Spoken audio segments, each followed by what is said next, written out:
Second question, what is your strengths as a psychologist?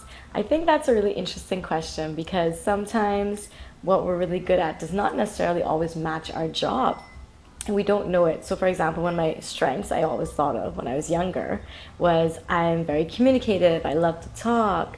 But when you get into psychology, you've got to actually really learn to listen a lot more. And so that was something I had to actively work on during my degree, over the 2 years time, over the 11 months in internship. So I think being able to communicate effectively with people, but not only just communicating, but looking at nonverbal cues. I think sometimes people think that communicating is just going back and forth with someone, but it's also being able to recognize what we call in psychology incongruence and congruence. So an incongruence that we look for is if I ask a client how their week was, and they're like, yeah, it's fine.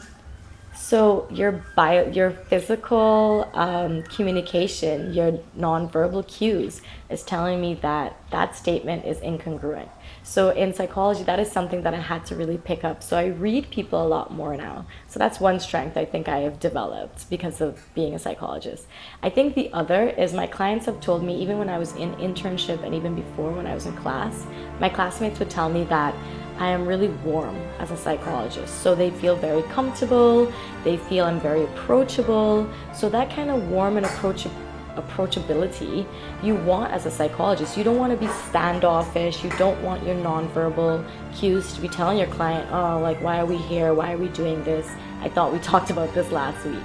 So you want to be able to be very aware of what your body is telling your clients and also, of course, your friends and family as well. So those are some of the strengths I think I have.